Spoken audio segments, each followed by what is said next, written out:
લોકસભાની ચૂંટણીની જાહેરાત સાથે જ વિવિધ પક્ષના ઉમેદવારોએ ચૂંટણી પ્રચાર શરૂ કરી દીધા છે। ભરૂચથી સતત 7મી વખત ચૂંટણી લડી રહેલા ભાજપ સાંસદ મનસુખ વસાવાએ ડેડિયાપાડામાં કાર્યકરોનું સંમેલન યોજ્યું, જેમાં મહેશ વસાવા અને પૂર્વ ગૃહમંત્રી પ્રદીપસિંહ જાડેજા સહિત મોટી સંખ્યામાં કાર્યકરો ઉપસ્થિત રહ્યા। સંમેલનમાં મનસુખ વસાવાએ પ્રતિસ્પર્ધી ચૈતર વસાવાના આક્ષેપો પર પ્રતિક્રિયા આપી। વસાવાએ કહ્યું કે ચૈતર વસાવા તેમના માટે એલફેલ બોલીને પ્રજાને ભરમાવી રહ્યા છે, પણ તેનાથી તેમને કોઈ ફેર નહીં પડે। સાથે જ આ વખતે પણ 5 લાખથી વધુ મતોથી જીતવાનો વિશ્વાસ વ્યક્ત કર્યો। તો તાજેતરમાં જ બીટીપી છોડી ભાજપમાં જોડાયેલા મહેશ વસાવાએ ચૈતર વસાવા પર આકરા પ્રહાર કર્યા કે ચૈતર વસાવાનો અમારે જરા પણ ડર નથી। અમારી બૂથ લેવલ છે અમે ખૂબ મજબૂત છે ને સરકારના કરેલા કામોના આધારે અમારા કાર્યકર્તા મત માંગી રહ્યા છે। અને ચૈતર વસાવાનું હું તો એમ કહું છું, કોર્ટનો મામલો છે, આગળ સરકારનો મામલો થોડો છે। આ કોર્ટમાં તમે એવી દલીલ કરો, એવા હોશિયાર વકીલ તમે ત્યાં મૂકો કે એમને જે તડીપારનો જે કેસ છે એ વાઇન્ડ અપ થઈ જાય। અને હું તો કોર્ટને માનનીય નામદાર કોર્ટને પણ અપીલ કરું છું કે એને તડીપારનો મુદ્દો ખસેડી લો, એને ફરતો કરી દો, અમને કોઈ ફરક નથી પડવાનો। આ તો એક નાટક છે, એને તડીપાર રાખવો છે બહાર જ, એટલે એ પ્રકારની દલીલો વકીલ કરતા નથી એમના। અને લોકો માટે હમદર્દી ઊભી થાય એના માટેનું આખું આ ષડયંત્ર છે। પ્રચંડ અને ભવ્ય વિજય થાય એવી લોકોની આંખોની અંદર એક પ્રકારની આગામી લોકસભાની ચૂંટણી માટેની ચેતના દેખાઈ રહી છે। એક વિધાનસભા જીતી ને એ બી છેતરીને, એ બી લુચ્ચાઈ કરીને છેતરીને વાત કરી છે। હવે પછી કંઈ આવવાનું નથી। તમે આજે જોઈ લો, ડેડિયાપાડાનું જે કાર્યકરોનું સંમેલન છે એના પરથી આપને ખ્યાલ આવી જાય છે કે અહીં શું થવાનું છે। એટલે આવનારા સમયની અંદર જબરજસ્ત અમે મહેનત કરીને એમને મનસુખભાઈને અમે જીતાડવાનો પ્રયત્ન કરીશું। અને હવે વાત કરીએ શિક્ષણના ધામમાં ધીંગાણાની।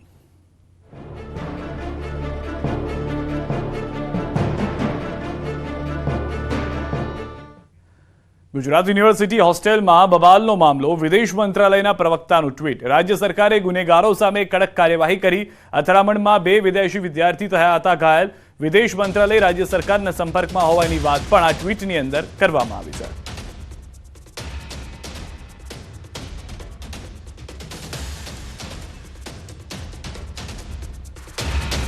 ગુજરાત યુનિવર્સિટીમાં હોસ્ટેલમાં બબાલ મામલો, તોફાની તત્વો સામે પોલીસ એક્શનમાં, પોલીસે 3 આરોપીઓને કર્યા રાઉન્ડ અપ, પોલીસે કુલ 7 આરોપીઓની કરી ઓળખ, 3 આરોપીઓની પોલીસ કરી રહી છે પૂછપરછ। શિક્ષણના ધામમાં તોફાની તત્વોની ખેર નહીં, ગુજરાત યુનિવર્સિટીના હોસ્ટેલ કેમ્પસમાં થયેલી મારામારી અંગે ગૃહ રાજ્યમંત્રી પણ એક્શનમાં છે અને તપાસના આદેશ આપ્યા છે। ઉચ્ચ પોલીસ અધિકારીઓ સાથે બેઠક બાદ અમદાવાદ સીપીએ કેમ્પસની મુલાકાત લીધી હતી।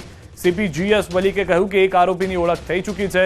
નમાઝ સમયે 25 લોકોનું ટોળું પહોંચ્યું હતું અને તોડફોડ અને મારામારી થઈ હતી। આ બનાવમાં 2 લોકો ઘાયલ થયા છે। આ બનાવને ગંભીરતાથી લઈને તપાસ માટે 9 ટીમોની રચના કરાઈ છે, જેમાં 5 ડીસીપી પણનો સમાવેશ થાય છે। ક્રાઇમ બ્રાન્ચ JCPના અધ્યક્ષસ્થાને આ તપાસ થશે। સીપીએ કહ્યું આરોપીઓ વિરુદ્ધ ગુનો દાખલ કરાયા છે, આરોપીઓની ધરપકડ કરાશે અને કડક કાર્યવાહી થશે, એમ પણ તેમણે ઉમેર્યું। રાત્રે કંટ્રોલ રૂમમાં ફોન આવ્યો અને 5 મિનિટમાં PI સહિતનો પોલીસ કાફલો કેમ્પસ પહોંચી ગયો હતો અને સ્થિતિને કાબૂમાં લઈ લીધી હતી। ગુજરાત યુનિવર્સિટી હોસ્ટેલમાં મોડી રાત્રે વિદેશી વિદ્યાર્થીઓ સાથે મારામારીનો બનાવ બન્યો હતો, જેમાં વાહનો અને રૂમમાં તોડફોડ થઈ હતી। આ બનાવના વિડીયો પણ વાયરલ થયા છે। હોસ્ટેલના A બ્લોક પાસે આ બનાવ બન્યો હતો।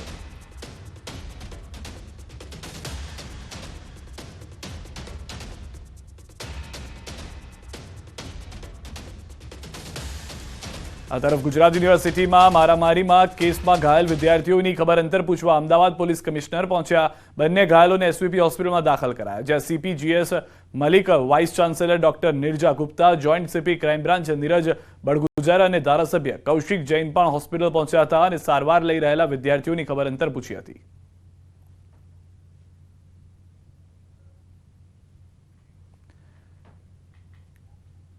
અમદાવાદની SVP હોસ્પિટલ ફરી વિવાદમાં આવી હતી।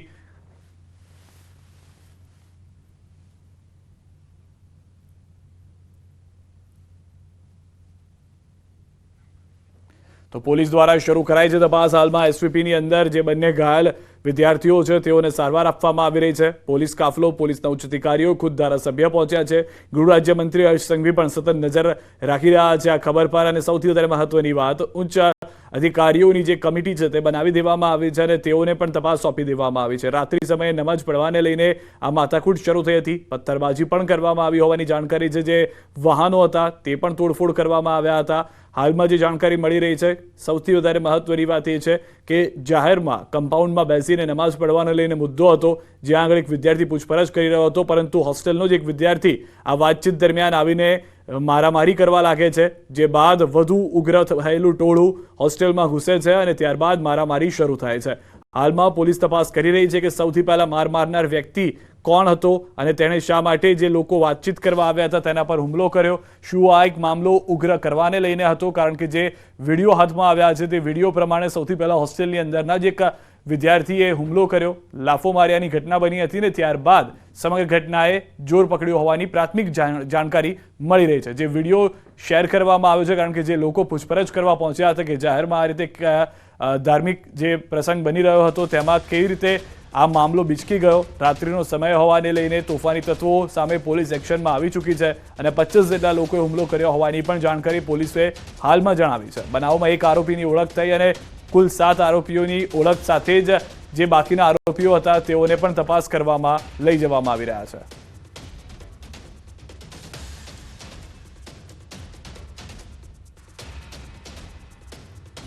जहां पर अफगानिस्तान, यूथोपिया और श्रीलंका के एक स्टूडेंट को नमाज पढ़ते समय कुछ असामाजिक तत्वों द्वारा उन पर हमला किया गया।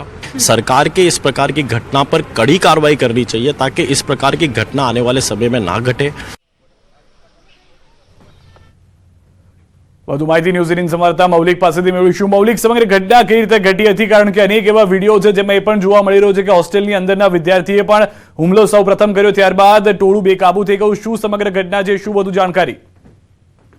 સિદ્ધાર્થ, યુનિવર્સિટીમાં હંગામો થયો હતો અને ત્યારબાદ અલગ અલગ ટીમો, 9 જેટલી ટીમો, જેમાંથી 5 ક્રાઇમ બ્રાન્ચની ટીમ અને સ્થાનિક પોલીસ સ્ટેશનની 4 અલગ અલગ ટીમો બનાવી અને આરોપીઓ જે સંડોવાયેલા છે તેમની ધરપકડ કરવા માટેની કામગીરી પોલીસ કરી રહી છે.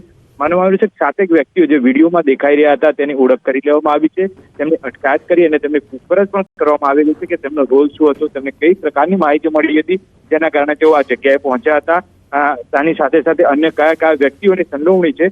સૌપ્રથમ જે રીતે વિડીયો સામે આવ્યો છે તેમાં સ્પષ્ટપણે દેખાઈ રહ્યું છે કે ક્યાંક ને ક્યાંક જાહેર જગ્યામાં જે રીતે નમાઝ પઢવામાં આવેલી હતી અને તેનો વિરોધ કરતા એક યુવકે સિક્યુરિટી ગાર્ડને આ બાબતની વાતચીત કરી હતી અને વાતચીત કરતા જ તે ઉશ્કેરાઈ જાય અને તેને ઢોલ ધપાટ શરૂ કરી દીધી હતી અને આ બાબતનો વિડીયો સામે આવતા પોલીસે હવે એ દિશામાં પણ કાર્યવાહી કરી છે કે ખરેખર આ બનાવની શરૂઆત કેવા પ્રકારથી થઈ હતી અને તેની પાછળ જે માઇન્ડ એપ્લાય કરનાર વ્યક્તિ કોણ છે, આ તમામ બાબતે હવે પોલીસ પૂછપરછ કરી રહી છે. મૌલિક, સૌથી વધારે મહત્વની વાત છે કે જે તોડફોડ કરવામાં આવી છે, કેટલા લોકોનું ટોળું હતું અને સૌથી વધારે મહત્વની વાત આ મુદ્દાની શરૂઆત કેવી રીતે થઈ હતી? કારણ કે યુનિવર્સિટીની અંદર અનેક વિડીયોઝ વાયરલ થઈ રહ્યા છે જેમાં અલગ અલગ બાબતોની ચર્ચા થઈ રહી છે. સિદ્ધાર્થ, સૌપ્રથમ વિડીયોની વાત કરીએ તો વાયરલ વિડીયો છે તેના આધારે સૌથી ખ્યાલ આવ્યો કે જે રીતે અહીંયા આગળ બનાવ બનવા પામ્યો હતો, મોડી રાત્રે આ બનાવ બનવા પામ્યો હતો અને ત્યારબાદ મહત્વની વસ્તુ એ હતી કે જે વિડીયો અત્યારે સામે આવી રહ્યા છે તેમાં આક્ષેપ પ્રત્યે આક્ષેપ બંને કોમના વ્યક્તિઓ કરી રહ્યા છે, પરંતુ વિદ્યાર્થીઓ છે જેમણે આ બનાવની શરૂઆત કરી હતી. જે જોતા એવું કહી શકાય કે ક્યાંક ને ક્યાંક જે રીતે જાહેરમાં નમાઝ પઢવામાં આવતી હતી ને તેનો જ વિરોધ કરતા સિક્યુરિટી ગાર્ડ જે છે તે ફરિયાદીને બનાવવામાં આવ્યો છે અને આ ફરિયાદી તરફથી એવું પણ કહેવામાં આવ્યું હતું કે આ જે યુવકો જે છે ત્યાં 2 થી 3 યુવકો સૌપ્રથમ આવ્યા હતા અને ત્યારબાદ આ નમાઝ પઢવાનો વિરોધ કર્યો હતો અને વિરોધ કરતાની સાથે ઉશ્કેરાઈ ગયેલા જે આ યુવક છે, મુસ્લિમ યુવક, તેને ત્યાં ધોલધપાટ શરૂ કરી દીધી હતી અને ત્યારબાદ સમગ્ર પ્રકરણ જે છે તે સામે આવ્યું.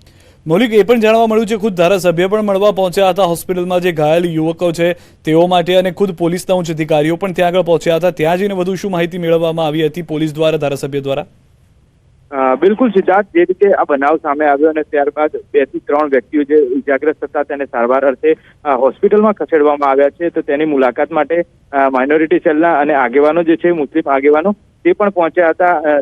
તમામે તેમના ખબર અંતર પૂછ્યા છે અને ખરેખર આ બાબત નિંદનીય છે કારણ કે હવે ઇલેક્શનનો માહોલ છે અને ઇલેક્શનના માહોલ વચ્ચે આ પ્રકારનું હિન્દુ મુસ્લિમની વાત જ્યારે આવે છે ત્યારે સંવેદનશીલતા વધી જાય છે અને તેને જ જોતા તમામ લોકો આ મુલાકાત કરી રહ્યા હોય એવું પણ પ્રાથમિક દ્રષ્ટિએ લાગી રહ્યું છે. પરંતુ આ કોઈ રાજકીય મુદ્દો ન બને તે માટે ગૃહ રાજ્યમંત્રીએ પણ સવારે જ્યારે બેઠક કરી હતી ત્યારે ટકોર કરી હતી અને આવા તમામ આરોપીઓ જે આ કેસમાં સંડોવાયેલા હોય તેને ધરપકડ કરવા માટે પોલીસ કમિશનર અને ડીજીપીને સીધા સૂચન કર્યા હતા. આભાર મૌલિક સમગ્ર માહિતી બદલ. તો હાલમાં યુનિવર્સિટીમાં હોબાળાને લઈને ગૃહ રાજ્યમંત્રી હર્ષ સંઘવી ખુદ એક્શનમાં જોવા મળી રહ્યા છે. ઊંચા પોલીસ અધિકારીઓને પણ તપાસ સોંપી દેવામાં આવી છે. અન્ય મહત્વના સમાચાર. અમદાવાદની એસવીપી હોસ્પિટલ ફરી વિવાદમાં આવી છે. હોસ્પિટલના તબીબ દ્વારા મહિલાની છેડતીની ફરિયાદ સામે આવી છે. ઘટનાને પગલે ગર્ભવતીના પતિએ પોલીસ મથકે ફરિયાદ નોંધાવી છે. સમગ્ર ઘટના પર નજર કરીએ તો ગર્ભવતી મહિલા સોનોગ્રાફી માટે એસવીપી હોસ્પિટલ ગઈ હતી, જ્યાં તબીબ દ્વારા સોનોગ્રાફી દરમિયાન અડપલા કરવામાં આવ્યા હતા. ઘટનાની જાણ મહિલાના પતિને થતા એલિસબ્રિજ પોલીસ મથકે ફરિયાદ નોંધાવી હતી. ઘટનાને પગલે વિપક્ષ નેતા પણ હોસ્પિટલ પહોંચ્યા હતા. શહેજાદ ખાન પઠાણે ઘટનાને વખોડી તબીબને સસ્પેન્ડ કરવા માંગ કરી.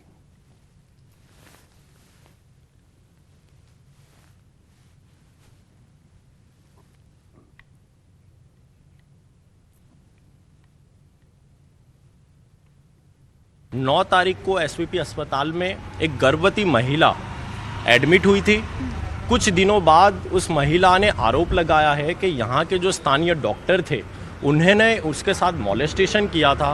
महिला पेशेंट के साथ छेड़ती की जाती हो तो इतनी बड़ी घटना मैं मानता हूँ एसवीपी में कभी नहीं हुई होगी.